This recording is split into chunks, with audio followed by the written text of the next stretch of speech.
Om Shanti.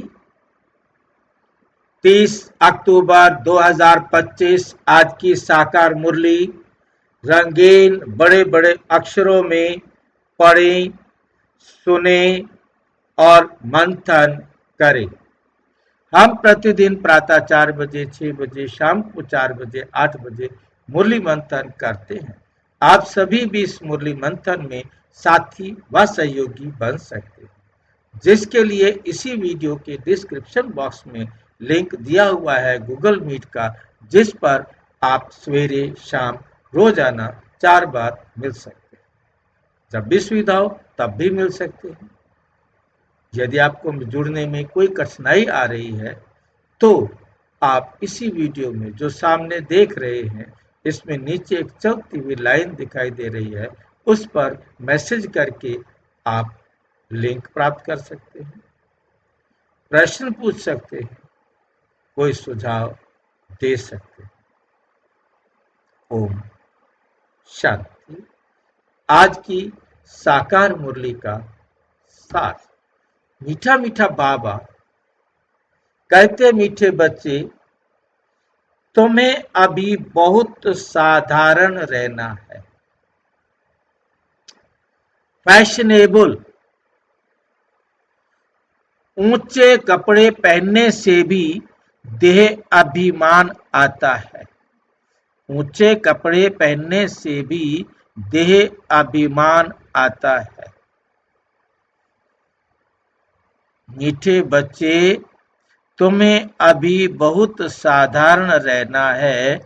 Fashionable ऊंचे कपड़े पहनने से भी देह अभिमान आता है। ये मुझे ऊंचे कपड़े वाली बात समझ में नहीं आई, किसी को समझ में आई है तो समझाए। महंगे कपड़े। महंगे कपड़े। महंगे कपड़े खराब होते हैं क्या?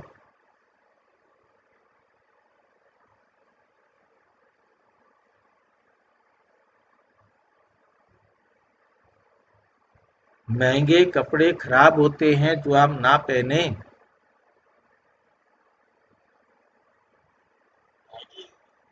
चमकीले कपड़े भाई जी बेईमान आ जाता है उनको पहनने से। कैसे कपड़े पहनने से देह अभिमान आ जाता है? चमकीले चमकदार कपड़े। परंतु यहाँ तो ऊंचे बोला है। ऊंचे भाई जी चमकीलों से कहते हैं, चमकीले कपड़े सुंदर कपड़ों से।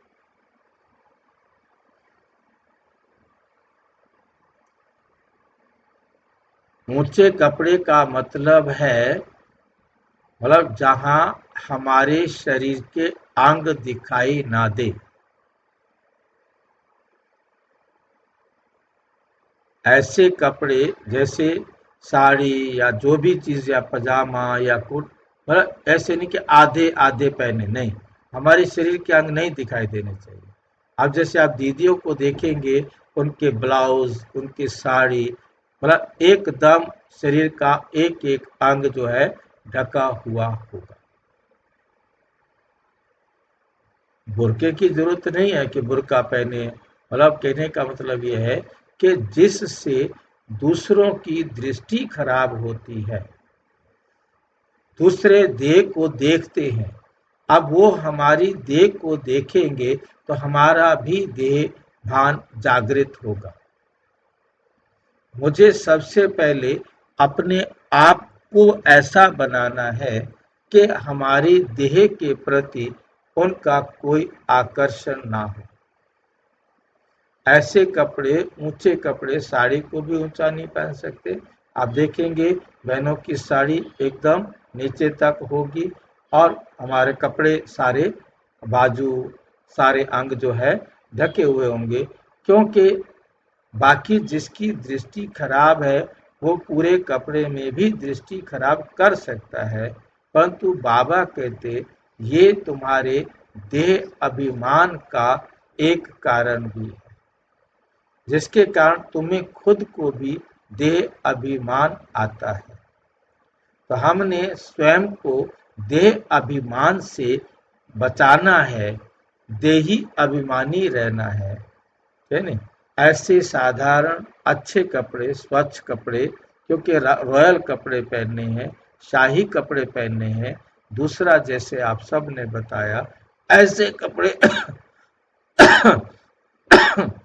जो भी मतलब ज्यादा, जैसे आप कह रहे हैं, भड़कीले हैं, चमकीले हैं या टेढ़े मेढ़े हैं, मतलब जो कपड़े मतलब विशेष किसी की नजर को अपनी तरफ खींचने के लिए,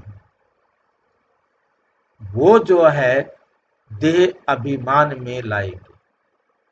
क्योंकि खासकर हम देखते हैं कि ऐसे ड्रेस खरीदते हैं बच्चे कि जो उनकी नजर मेरे पास हो, मेरे जैसी ड्रेस किसी के पास ना हो, सारे मुझे देखें। पैसे मतलब अलग दिखाई देना और ड्रेस के रूप से उनको आकर्षित करना, या ऐसे साधन यूज करना जिससे उनकी नजर हमारे तरफ जाए। हम दूसरे को दिखाना चाहते हैं, ये बात अपनी बुद्धि से हमें निकाल देना है। क्या दिखाना चाहते हैं? देह, हमें दिखाना है रूहानियत, ना कि देह। तो हमें रूहानियत सबको दिखानी है कि हम सबको रूह देखें। वो हमारे चेहरे को देख करके चेहरा उनको आकर्षित नहीं करे, क्योंकि हम रूहानियत में होंगे तो हमें उनके चेहरे से या उन्हें हमारे चेहरे से रूह, क्योंकि हम रूह देख रहे हैं तो उन्हें आपके चेहरे पर कोई भी विकार नहीं आएगा। हमारे चेहरे का, जब हम अपने को आत्मा समझ रहे हैं तो हमारा चेहरा भी उस समय एकदम रूहानी होगा। और जैसे देवियों का, देवी देवताओं का मंदिरों में मूर्तियों का चेहरा देखते हैं, वहां किसी को भी विकार नहीं आता। क्यों? क्योंकि उनके चेहरे में बनाने वाला रूहानियत भरता है। वो रूहानी दृष्टि से, साक्षी दृष्टि से देखते हैं। वो किसी भी वो पत्थर की मूर्तियां हैं, उनमें कोई परिवर्तन नहीं आता। हमें भी किसी को देखकर हमारी आंखों में, हमारे चेहरे पर कोई परिवर्तन नहीं आए। रूहानी दृष्टि से हम देखेंगे तो किसी की भी दृष्टि, हमारा चेहरा जो ढके बिना रह गया है, वो रूहानी दृष्टि से ढक जाएगा। हमारा चेहरा उनको जिस्मानी दृष्टि डालने ही नहीं देगा। उसकी जिस्मानी दृष्टि वृत्ति चेंज हो जाएगी। देह अभिमान मतलब हमने बालों को रंगना, ये भी देह अभिमान में आ जाता है। जैसे हैं नेचुरल रहे, सिंपल रहे, हमारी दृष्टि भी सिंपल हो। सिंपल दृष्टि होती है रूहानी दृष्टि। हमारा रहन सहन भी रूहानी हो, जिसमें किसी प्रकार का बनावटीपना नहीं हो। दूसरों की आंखें उधर जाए। यदि जाने का संकल्प आपके मन में आता है, मुझे वो देखे, मेरी ड्रेस को देखे, कईयों को तो मेरे जूते देखे, मेरा नेकलेस देखे, तो ये भी देह अभिमान में आता है।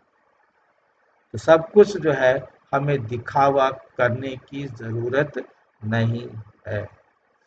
प्रश्न, तकदीर में ऊंच पद नहीं है तो किस बात में बच्चे सुस्ती करते हैं? जिनकी तकदीर में ऊंच पद नहीं है, वो किस बात में सुस्ती करते हैं? बाबा कहते, बच्चे अपना सुधार करने के लिए चार्ट रखो। याद का चार्ट रखने में बहुत फायदा है। नोटबुक सदा हाथ में हो। चेक करो कितना समय बाप को याद किया। हमारा रजिस्टर कैसा है? दैवी कैरेक्टर है? कर्म करते बाबा को याद करते रहते हैं, याद से ही कट उतरेगी। जितनी कट या जंक या अवगुण मेरे जीवन में है, वो बाबा की याद से अर्थात बाबा की श्रीमत पर चलने से ही उतरेगी। ऊंची तकदीर बनेगी। जब तक कट नहीं उतरेगी तब तक ऊंची तकदीर बन नहीं सकती। जो अपनी कट उतारने में सुस्ती करते हैं, उनके भाग्य में ऊंची तकदीर नहीं है, ऊंचा भाग्य नहीं है। इसलिए वो आलसी बने रहते हैं, कल कर लेंगे, फिर कर लेंगे, अभी कौन से सारे बन गए हैं, विनाश होने में अभी तो टाइम पड़ा है। अनेक बातें उनको अलबेले या सुस्त बना देती है, आलस्य में ले आती है। गीत भोलेनाथ से निराला और कोई नहीं, बिगड़ी को बनाने वाला और कोई नहीं। ओम शांति। मीठे मीठे बच्चों, पास ये लक्ष्मी नारायण का चित्र घर में जरूर होना चाहिए। लक्ष्मी नारायण का चित्र घर में जरूर होना चाहिए। लक्ष्मी नारायण को देख बहुत खुशी होनी चाहिए। क्यों? तुम्हारा ये पढ़ाई का एम ऑब्जेक्ट है। अभी बाबा हमें कह रहे हैं लक्ष्मी नारायण हमारा एम ऑब्जेक्ट है, और जब कोई एडमिशन ले लेता है तो उसको एम ऑब्जेक्ट क्या देते हैं? लक्ष्मी नारायण या कुछ और?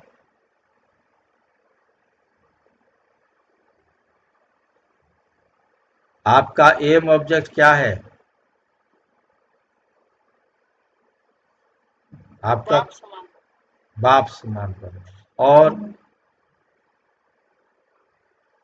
और क्या एम ऑब्जेक्ट्स है आपके? विष्णु चतुर्भुज बनना, श्री कृष्ण राधा कृष्ण बनना, ये हमारे लक्ष्य हैं। बात एक ही है, बाप समान बनना, विष्णु चतुर्भुज बनना, श्री कृष्ण बनना और लक्ष्मी नारायण बनना। तुम जानते हो हम स्टूडेंट हैं और ईश्वर पढ़ाते हैं। ईश्वरीय स्टूडेंट व विद्यार्थी हैं। हम ये पढ़ते हैं, सबके लिए ये एक ही उद्देश्य है। सबका एक ही उद्देश्य है। इनको देखते बहुत खुशी होनी चाहिए। गीत भी बच्चों ने सुना, बहुत भोला नाथ है। शिव बाबा क्या है? बहुत भोलानाथ है। कोई कोई शंकर को भोलानाथ समझते हैं, फिर शिव और शंकर को मिला देते हैं। अभी तुम जानते हो वो शिव ऊंच ते ऊंच भगवान और शंकर देवता। शंकर को परम आत्मा नहीं कहेंगे। क्यों नहीं कहेंगे? शंकर आकारी देवता है और परम आत्मा निराकार है। एक कैसे हो सकते हैं? ये भी गीत में सुना कि भक्तों की रक्षा करने वाले भोलानाथ भगवान है। जरूर भक्तों पर कोई आपदाएं, भीड़, मुसीबत पड़ी है। भीड़ माने भी आपदा।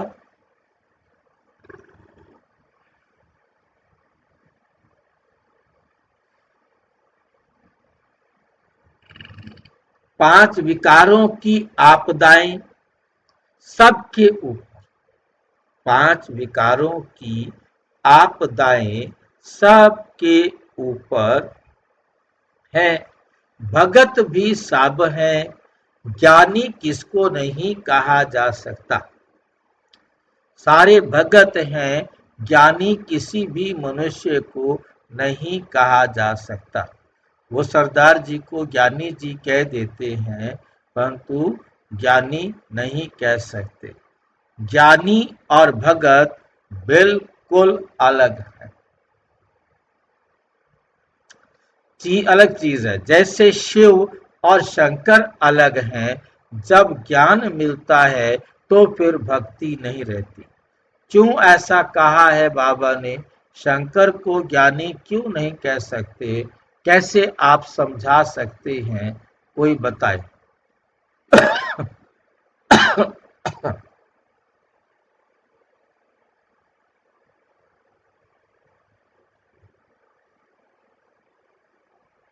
शंकर भी, शंकर भी शिव से सीखते हैं। हाँ जी, शिव से सीखते हैं। शंकर बच्चा है, शिव बाप है। शंकर बच्चा है। कैसे पता लगा आपको कि शंकर बच्चा है? ब्रह्मा विष्णु महेश तीनों ही शिव की संतान है। हम सभी आत्मा शिव की संतान है। हम आत्माएं शिव की संतान हैं। ब्रह्मा विष्णु शंकर ये तो तीनों देहधारी, दो तो देहधारी हैं, एक सूक्ष्म देहधारी है।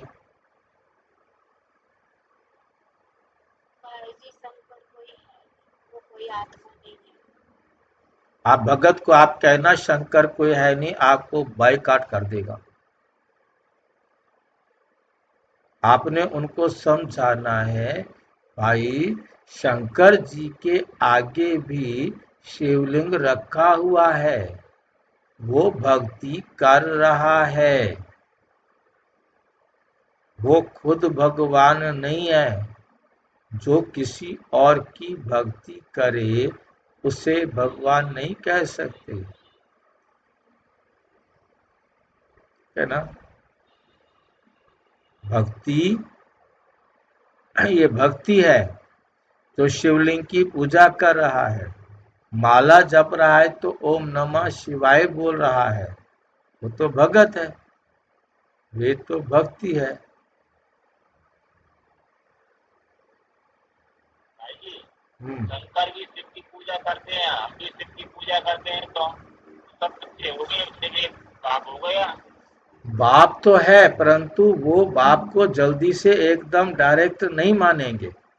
पहले आप उसे उनका भगत बनाओ, फिर वो माने। उसको प्रूव करो कि वो भगत है। भाई जी वो बिना ज्ञान के नहीं मानेंगे, जब तक बाबा का ज्ञान नहीं सुनेंगे, कोर्स नहीं करेंगे। वो तो देखिए कोर्स नहीं करेंगे, परंतु कहीं उनको अटकाना तो है ना। कोर्स कहीं से शुरू तो करेंगे ना। हमने पूरा कोर्स करेंगे तब समझेंगे वाली बात नहीं। हमने ऐसी बातें उनके साथ करनी है जो उनकी बुद्धि अटक जाए हमारे साथ, ठीक है। जैसे शिव और शंकर अलग हैं, जब ज्ञान मिलता है तो फिर भक्ति नहीं रहती। तुम सुख धाम के मालिक बनते हो, आधा कल्प के लिए सदगति मिल जाती है। एक ही इशारे से तुम आधा कल्प का वर्षा पा लेते हो। देखते हो भक्तों के ऊपर कितनी तकलीफ है। ज्ञान से तुम देवता बन जाते हो, फिर जब भक्तों पर भीड़ होती है अर्थात दुख होता है, तब बाप आते हैं।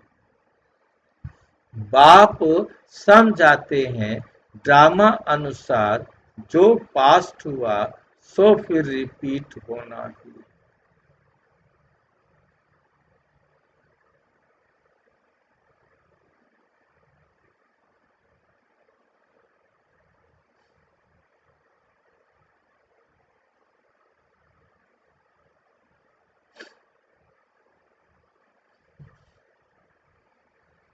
जो पास्ट हुआ सो फिर रिपीट होगा ड्रामा अनुसार। फिर भक्ति शुरू होती है तो वाम मार्ग में शुरू होता है, अर्थात पतित बनने का मार्ग। उसमें भी नंबर 1 है काम। उसमें भी नंबर 1 क्या है? काम विकास। जिसके लिए ही कहा जाता है काम पर जीत पाने से तुम जगत जीत बनेंगे। वे कोई जीत थोड़े ही पाते हैं। रावण राज्य में विकार के बिगर तो कोई कभी शरीर पैदा नहीं होता। सतयुग में रावण राज्य होता नहीं।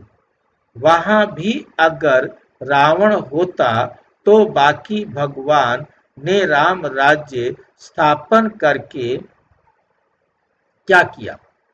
बाप को कितना औना रहता है हमारे बच्चे सुखी रहें, धन इकट्ठा करके बच्चों को दे देते हैं कि सुखी रहें, परंतु यहाँ तो ऐसे हो नहीं सकता। ये है ही दुख की दुनिया। ये है ही दुख की दुनिया। ये बेहद का बाप कहते हैं तुम वहां जन्म जन्मांतर सुख भोगते आएंगे। तुम वहां जन्म जन्मांतर सुख भोगते आएंगे।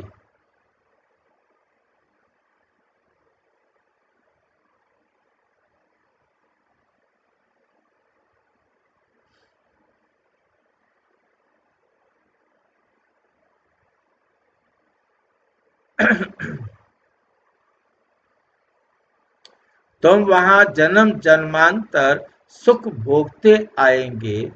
अथाह धन मिल जाता है।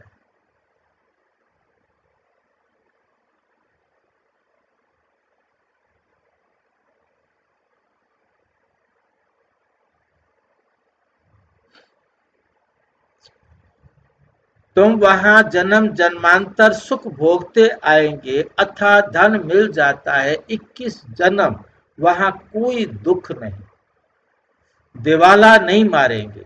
ये बातें बुद्धि में धारण कर आंतरिक बड़ी खुशी रहनी चाहिए। तुम्हारा ज्ञान और योग सारा गुप्त है, स्थूल हथियार आदि कुछ नहीं है। बाप समझाते हैं। हाँ जी। हमारा जब जन्म ही विकार से है तब काम विकार से छूटेगा ऐसा? एडवांस पार्टी का नाम सुना है? हाँ जी। वो कैसे छूटे? उन्होंने कैसे निर्विकारी जन्म दिया?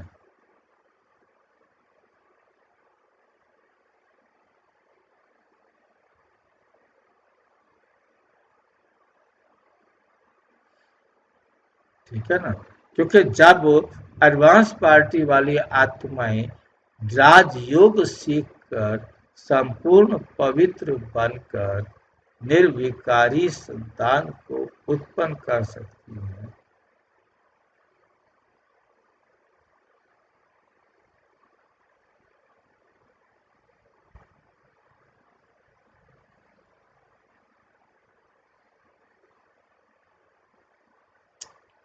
ये है ज्ञान तलवार। उन्होंने फिर स्थूल हथियार। हाँ जी, ये क्वेश्चन पूछना है। बोलो। वो शंकर अगर भक्ति कर रहे हैं तो शंकर तो बीके का ही मतलब उदाहरण है। अगर उसके पास ज्ञान नहीं है तो वो खुद को परिवर्तन कैसे कर रहे हैं? ज्ञान है तभी तो हम परिवर्तन कर रहे हैं ना खुद को। शंकर भक्ति मार्ग का है, हमारा ज्ञान के हिसाब से कोई शंकर होता नहीं। पर जो हमें जो कोर्स में सिखाते हैं कि शंकर हम ही है जो विकारों को गले विजय प्राप्त कर गले में मेल लेते हैं, देहोभान से मुक्त है, इसलिए शरीर में कपड़ा नहीं है, ये तो सिखाते हैं ना। तो हमारा स्थिति का होगा। आपको जो सिखाया जाता है वो भक्ति मार्ग में नहीं सिखाया जाता।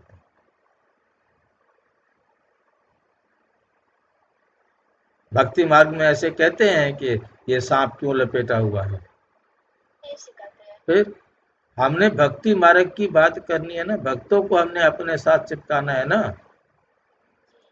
हमारे हिसाब से ये शंकर कोई है ही नहीं, विष्णु कोई है ही नहीं, ब्रह्मा कोई है ही नहीं। ये एक अवस्था का नाम है। सिर्फ प्रजापिता ब्रह्मा है, बाकी ब्रह्मा विष्णु शंकर सूक्ष्म वतन में आकार होता है। वो आकार हम कोई देख नहीं सकते। वो आकार हम यदि देखते भी हैं, जो सूक्ष्म वतन में जाने की क्षमता जागृत कर लेते हैं, वो ब्रह्मा को ही देखते हैं। शिव बाबा भी ब्रह्मा में ही दिखाई देता है, ब्रह्मा को ही लीडर बनाया गया।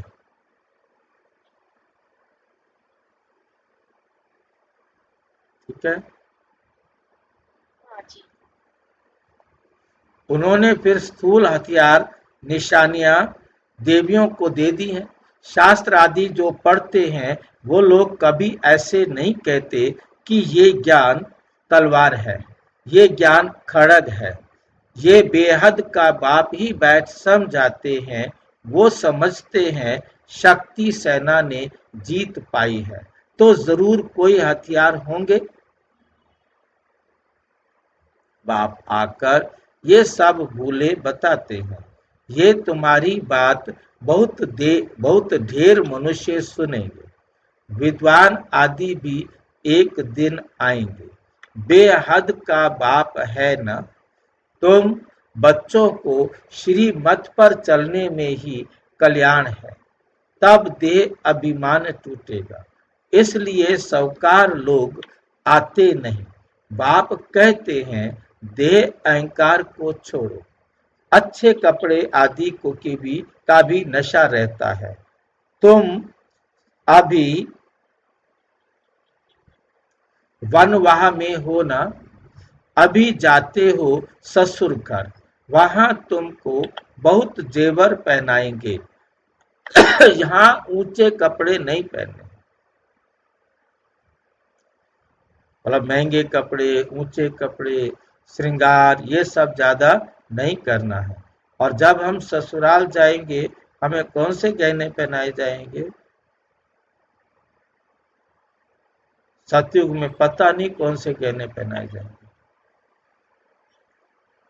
है नहीं। बाप कहते हैं बिल्कुल हमारी ससुराल है सतयुग। बाप कहते हैं बिल्कुल साधारण रहना है। जैसे कर्म मैं करता हूँ, बच्चों को भी साधारण रहना है, नहीं तो देह का अभिमान आ जाता है। वो सब बहुत नुकसान करता है। तुम जानते हो हम ससुर घर जाते हैं, वहां हमको बहुत जेवर मिलेंगे। ये बातें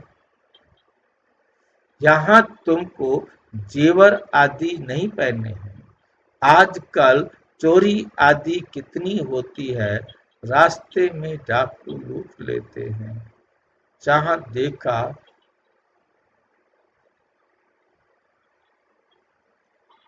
थोड़ा सा भी, मतलब रास्ते में चोरी आदि, कितना गहने पहन के निकलो आजकल तो क्या होता है, कान भी काट ले, गर्दन काट ले, हाथ उंगली कटती है तो कट जाए, मतलब किसी भी तरीके से उन्होंने छीन लेना है, ले लेना है।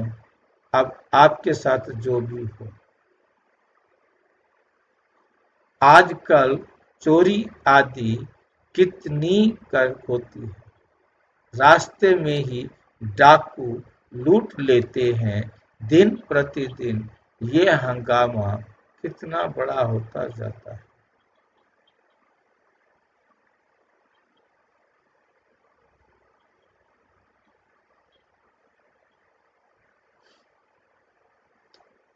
दिन प्रतिदिन ये हंगामा आदि मनाया जाता है।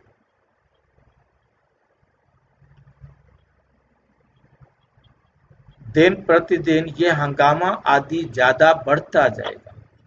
इसलिए बाप कहते हैं अपने को आत्मा समझ मुझ एक बाप को याद करो, अर्थात मेरी श्रीमत पर चलो। देह अभिमान क्या करता है?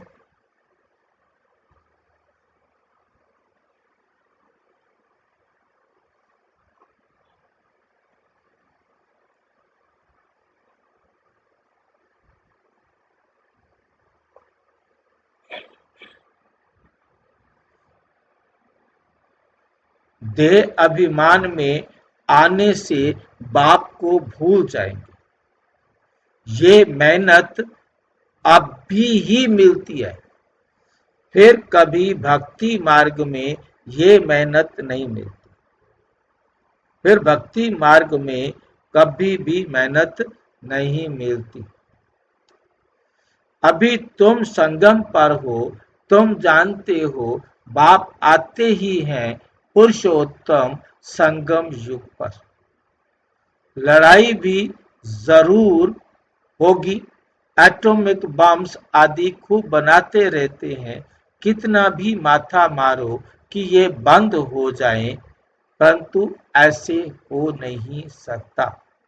ड्रामा में नूंद है, समझाने से भी समझेंगे नहीं, कितना भी उनको समझाएंगे तो वो समझेंगे भी नहीं। मौत होना ही है तो बंद कैसे होगा? समझते भी हैं तो भी बंद नहीं करेंगे।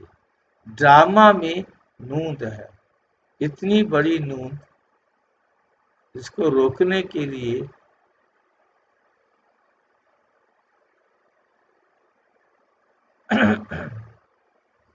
समझते भी हैं तो भी बंद नहीं करेंगे। ड्रामा के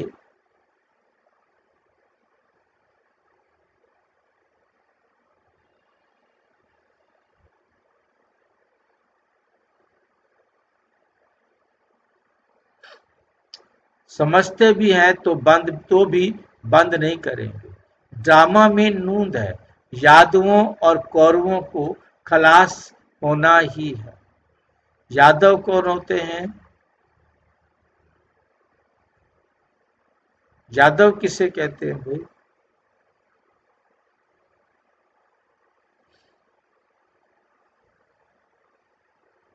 किसी को नहीं पता यादव किसे कहते हैं?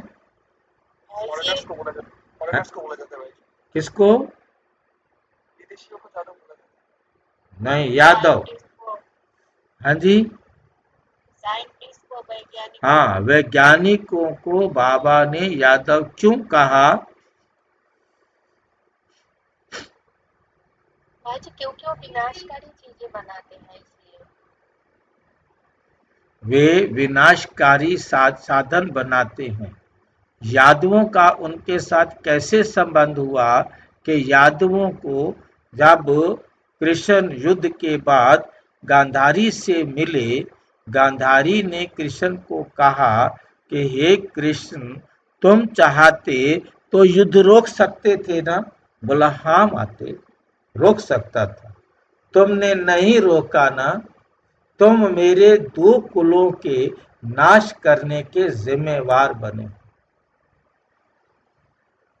इसलिए मैं तुम्हें श्राप देती हूं।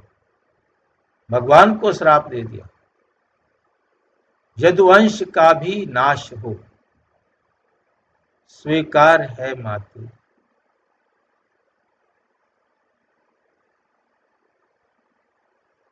तो उनके पेट से मुसल निकले, यादवों के पेट से मुसल निकले, जिनसे सारे यादव मर गए। तो बाबा कहते मुसलमाना मिसाइल,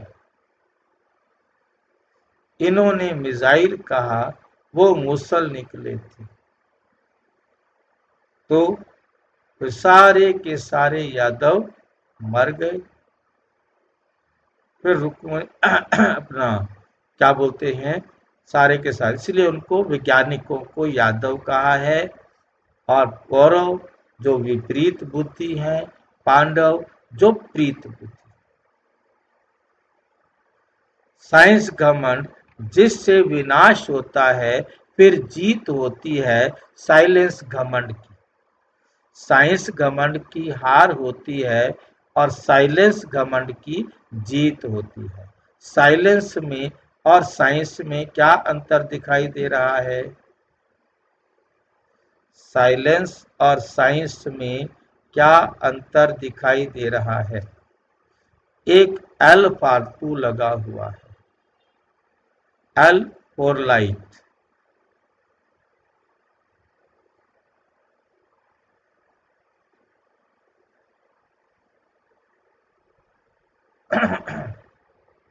जी साइंस से विनाश होता है वैसा स्थूल वाला साइंस साइंस, के साथ। देखिए साइंस विनाश भी करती है, साइंस कंस्ट्रक्शन भी करती है, परंतु आज साइंस का, साइंटिस्ट का माइंड खराब हो चुका है।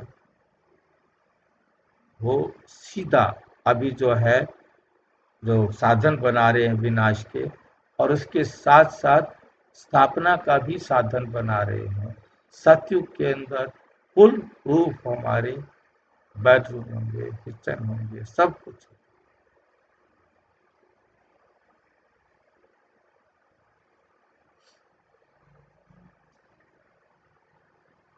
तुमको शांति घमंड में रहना है। साइंस और साइलेंस में हम अंतर देख रहे थे, एल का अंतर है साइंस और साइलेंस में। L for light. जितने भी साइंस के साधन हैं उनके लिए लाइट की आवश्यकता पड़ती है, और ये साइंस साइलेंस में ऑलरेडी एल है, तो इसे किस प्रकार की जरूरत है?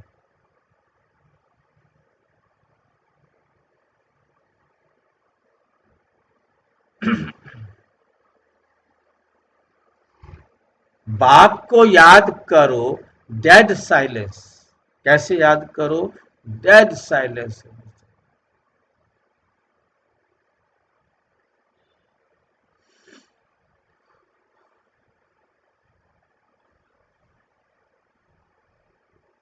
हम आत्मा शरीर से न्यारी हैं। शरीर छोड़ने के लिए जैसे हम पुरुषार्थ करते हैं, ऐसे कभी कोई शरीर छोड़ने के लिए पुरुषार्थ करते हैं क्या?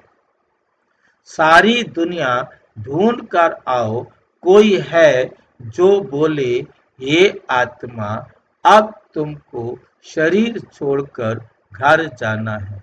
ऐसी कोई आत्मा है? पवित्र बनो, नहीं तो फिर बहुत सजाएं खानी पड़ेंगी। सजा कौन खाते हैं? आत्मा। उस समय साक्षात्कार होता है, तुमने ये पाप किए हैं, खाओ सजा। उस समय फील होता है जैसे जन्म जन्मांतर की सजा मिलती है। इतने दुख भोगना, बाकी सुख का बैलेंस क्या रहा? बाप कहते हैं अभी कोई पाप कर्म नहीं करो, अपना रजिस्टर रखो। हर एक स्कूल में चाल चलन का रजिस्टर रखते हैं ना। एजुकेशन मिनिस्टर भी कहते हैं भारत का करैक्टर ठीक नहीं है। बोलो, हम इन लक्ष्मी नारायण जैसे करैक्टर्स बनाते हैं। ये लक्ष्मी नारायण का चित्र तो सदा साथ में होना चाहिए। ये है एम ऑब्जेक्ट। हम ऐसे बनते हैं। इस या आदि सनातन देवी देवता धर्म की हम स्थापना कर रहे हैं। श्रीमत पर यहाँ चाल चलन को सुधारा जाता है। तुम्हारी यहाँ कचहरी भी होती है। सब सेंटर्स पर बच्चों की कचहरी करनी चाहिए। रोज बोलो, चार्ट रखो तो सुधार होगा। किसकी तकदीर में नहीं है तो फिर सुस्त कर लेते हैं। चार्ट रखना बड़ा अच्छा है। चार्ट रखना बड़ा अच्छा है।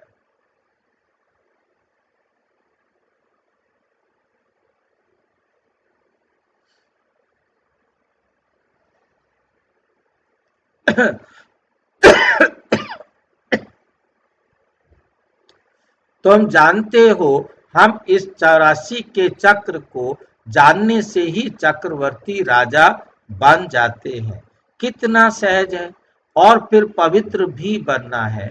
याद की यात्रा का चार्ट रखो, इसमें तुमको बहुत फायदा है। नोटबुक नहीं निकाला तो समझो बाबा को याद नहीं किया। नोटबुक सदा हाथ में रखो। अपना चार्ट देखो, कितना समय बाप को याद किया। याद बिगर जंक उतर ना सके। कट उतारने के लिए चीज को घासलेट में डालते हैं। घासलेट किसे कहते हैं?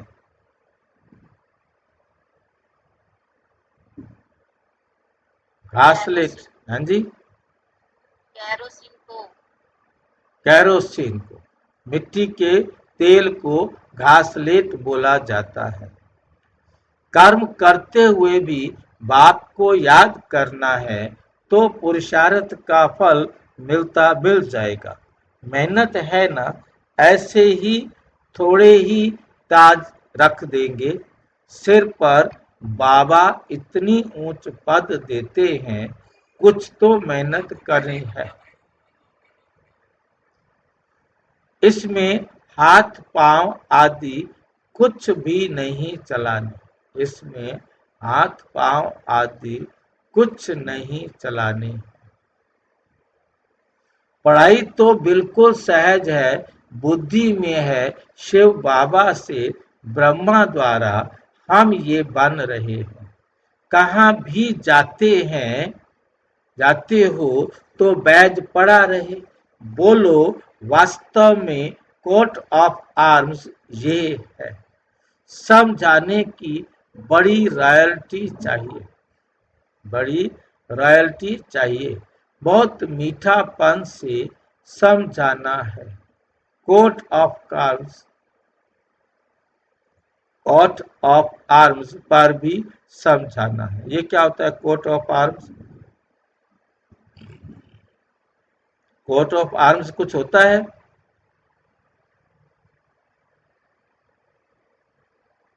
कोट ऑफ आर्म्स पर भी समझाना है। जो सेना का एक लोगो बना होता है उसे कोट ऑफ आर्म्स कहते हैं। जैसे हमारा ये बैज है, ऐसे ही उनके बैज को भी कोट ऑफ आर्म्स कहा जाता है। ठीक है। शिव बाबा का लोगो हमारा बैज है, ऐसे ही उनका भी शिव बाबा का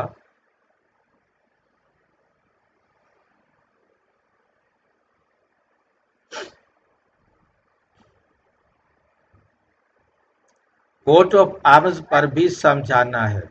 प्रीत बुद्धि और विपरीत बुद्धि किसको कहा जाता है? तुम बाप को जानते हो। लौकिक बाप को तो गॉड नहीं कहेंगे। वे बेहद का बाप ही पतित पावन सुख का सागर है। उनसे ही सुख घनेरे मिलते हैं। अज्ञान काल में समझते हैं माँ बाप सुख देते हैं, ससुर घर भेज देते हैं। अब तुम्हारा है बेहद का ससुर घर। वे भी ऐसा भूत।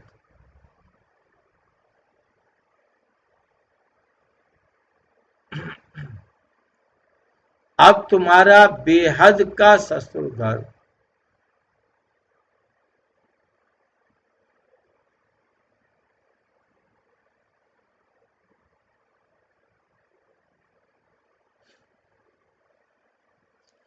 माँ बाप सुख देते हैं, ससुर घर भेज देते हैं। अब तुम्हारा है बेहद का ससुर घर। वो है हद का। वो माँ बाप करके 5-7 लाख करोड़ दे देंगे, परंतु तुम्हारा तो बाप ने नाम रखा है।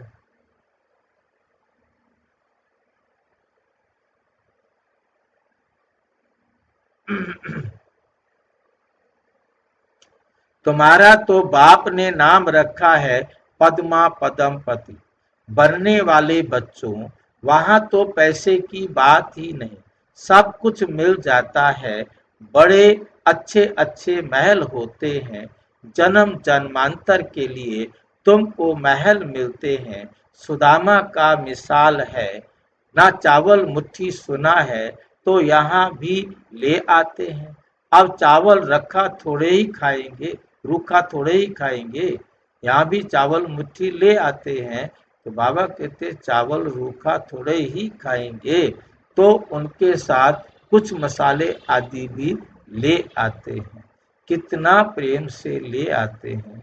बाबा तो हमको ज्ञान जन्म जन्मांतर के लिए देंगे। इसलिए कहा जाता है दाता। भक्ति मार्ग में तुम ईश्वर अर्थ देते हो तो अल्पकाल के लिए दूसरे जन्म में मिल जाता है। कोई गरीब को देते हैं, कॉलेज बनाते हैं तो दूसरे जन्म में पढ़ाई का दान मिलता है। धर्मशाला बनाते हैं तो मकान मिलता है।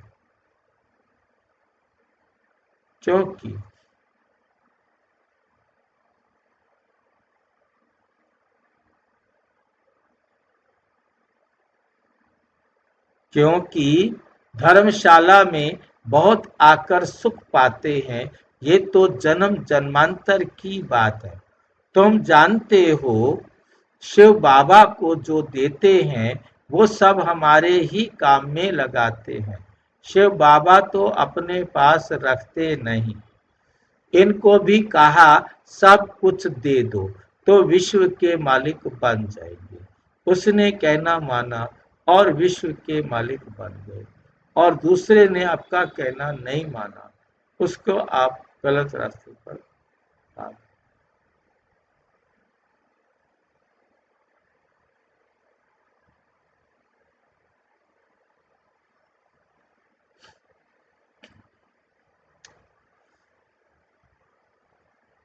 विनाश का साक्षात्कार भी कराया, राजाई का साक्षात्कार भी कराया, बस नशा चढ़ गया।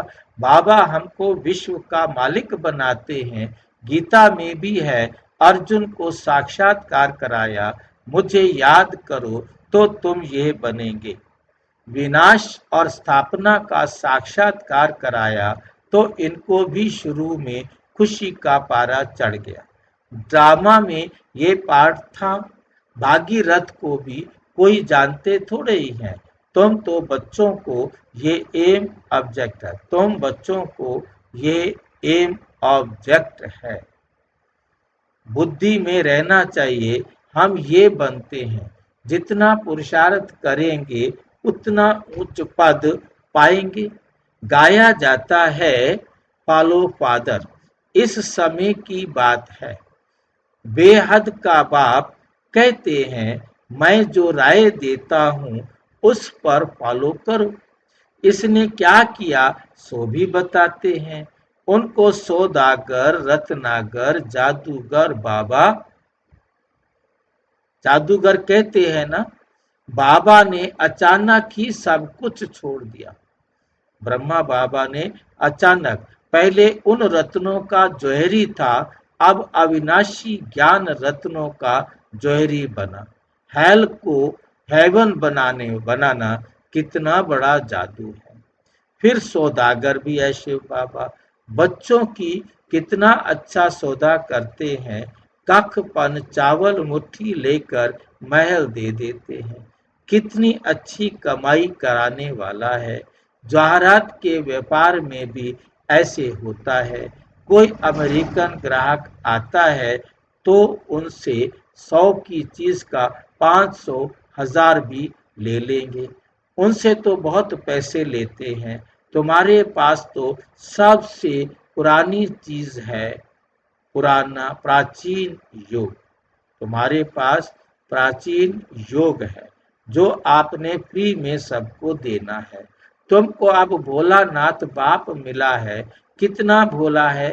तुमको क्या बनाते हैं, कख पन के बदले तुमको 21 जन्मों के लिए क्या बना देते हैं। मनुष्यों को कुछ भी पता नहीं। कभी कहेंगे भोलानाथ ने ये दिया है, अभी कहेंगे अम्बा ने दिया है, गुरु ने दिया। यहाँ तो है पढ़ाई। तुम ईश्वरीय पाठशाला में बैठे हो। ईश्वरीय पाठशाला कहेंगे गीता को। गीता में ही भगवानोवाच है, परंतु ये भी किसको पता नहीं।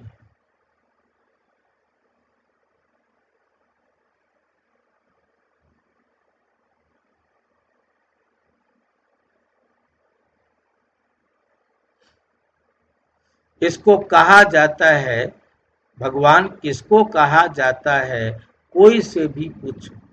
परम पिता परम आत्मा को जानते हो। बाप है बागवान, तुमको कांटों से फूल बना रहे हैं। उनको गार्डन ऑफ अल्लाह कहते हैं। यूरोपियन लोग भी कहते हैं पैराडाइज।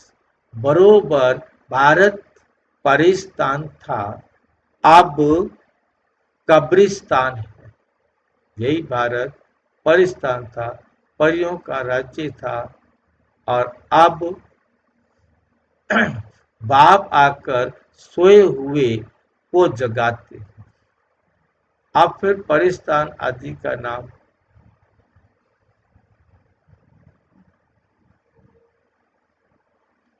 अभी तुम परिस्तान के मालिक बनते हो, पढ़कर दिखाना।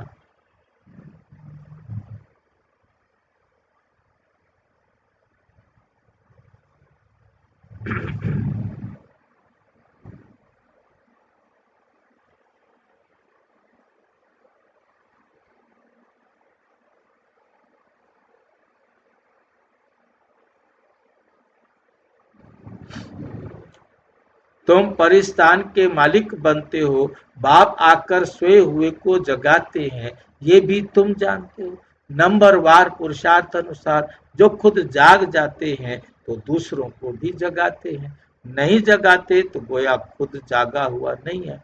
तो बाप समझाते हैं, इन गीतों आदि की भी ड्रामा में नूंद है।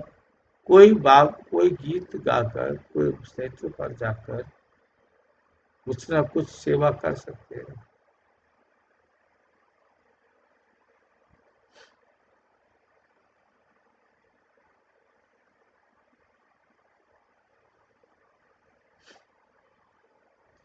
जब तुम उदास हो जाते हो तो ये गीत बजाओ तो खुशी में आ जाएंगे। रात के राही थक मत जाना, सुबह के लिए।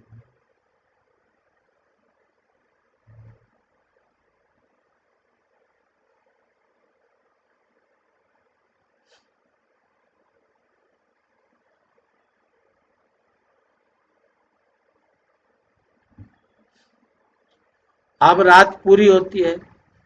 मनुष्य समझते हैं जितना भक्ति करेंगे उतना भगवान ज्यादा भक्ति करेंगे तो जितना उतना ही भगवान हमारे को कठिन पेपर भी देना।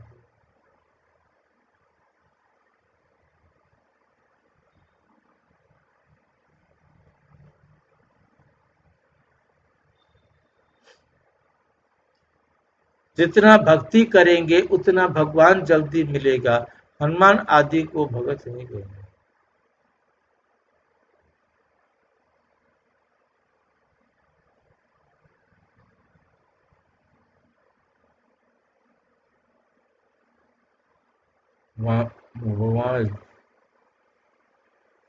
भगवान जल्दी मिलेगा।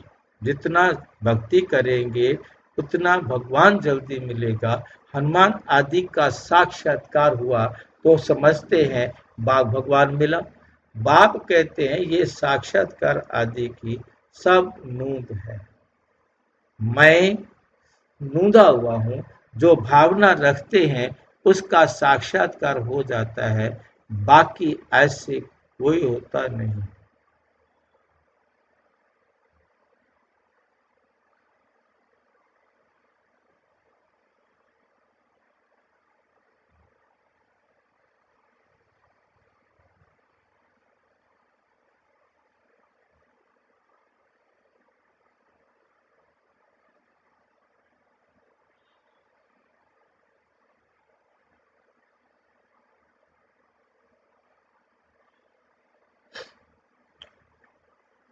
जो भावना रखते हैं उसका साक्षात्कार हो जाता है। बाकी ऐसा कोई होता नहीं है। बाप ने कहा है ये बैच तो सबको सदैव पढ़ा रहे, किस्म किस्म के बनते रहते हैं। ये बहुत अच्छा है समझाने के लिए। तुम रूहानी मिलिट्री हो ना, मिलिट्री को हमेशा निशानी रहती है। तुम बच्चों को भी ये होने से नशा रहेगा। हम स्टूडेंट बन रहे हैं, हम स्टूडेंट हैं। बाबा हमको मनुष्य से देवता बना रहे हैं। मनुष्य देवताओं की पूजा करते हैं, देव मार्ग में रहते हैं।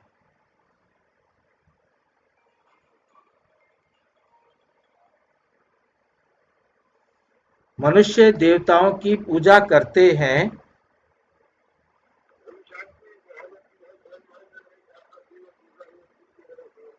देवताएं तो वो देवताएं तो देवता की पूजा नहीं करेंगे ना। यहाँ मनुष्य देवताओं की पूजा करते हैं क्योंकि वो श्रेष्ठ हैं।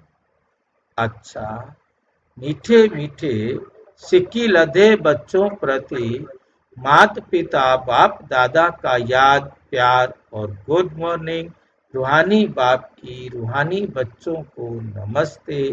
हम रूहानी बच्चों की रूहानी बाप दादा को नमस्ते नमस्ते नमस्ते। धारणा के लिए मुख्य सार। नंबर 1, बुद्धि में सदा अपनी एम ऑब्जेक्ट याद रखनी है। लक्ष्मी नारायण को चित्र सदा साथ रहे। इसी खुशी में रहो कि हम ऐसा बनने के लिए पढ़ रहे हैं। अभी हम हैं गॉडली स्टूडेंट। अभी हम क्या हैं? Godly student. अपना पुराना कखपन चावल मुट्ठी दे महल लेना है। ब्रह्मा बाबा को फॉलो कर अविनाशी ज्ञान रत्नों का जहरी बनना है।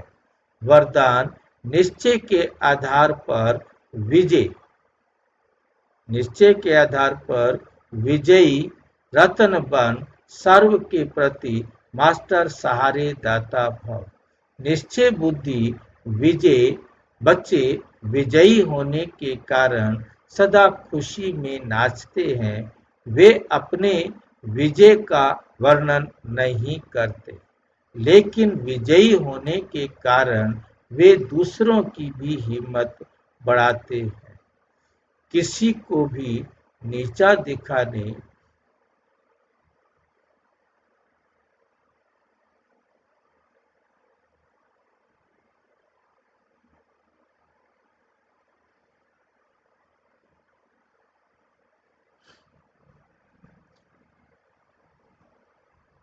विजयी होने के कारण वो दूसरों को भी हिम्मत बढ़ाते हैं। किसी को नीचा दिखाने की कोशिश नहीं करते, लेकिन बाप समान मास्टर सहारे दाता बनते हैं, अर्थात नीचे से ऊंचा उठाते हैं।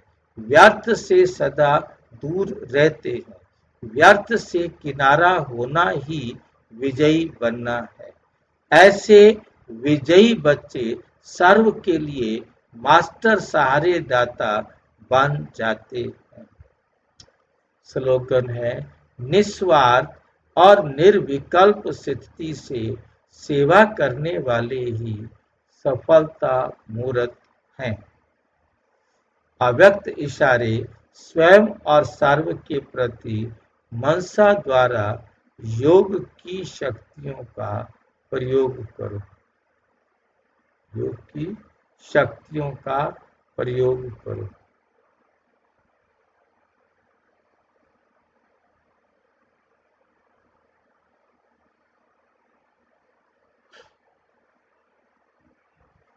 योग का प्रयोग करने के लिए दृष्टि वृत्ति में भी पवित्रता को अंडरलाइन करो। मूल फाउंडेशन अपने संकल्प को शुद्ध ज्ञान स्वरूप शक्ति स्वरूप बनाओ। कोई कितना भी भटकता हुआ परेशान दुख की लहर में आए, खुशी में रहना असंभव समझता हो, लेकिन आपके सामने आते ही आपकी मूर्त, आपकी वृत्ति, आपकी दृष्टि आत्मा को परिवर्तन कर दे।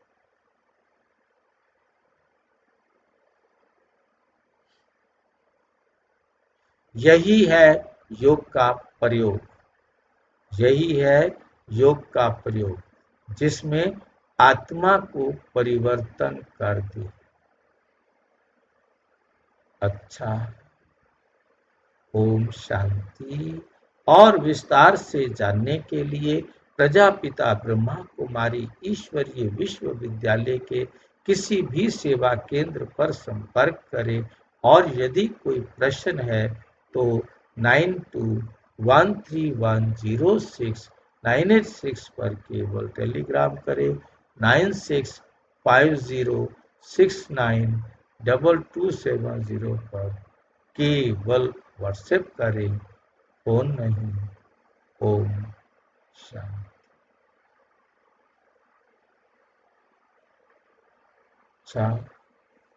ओम शांति।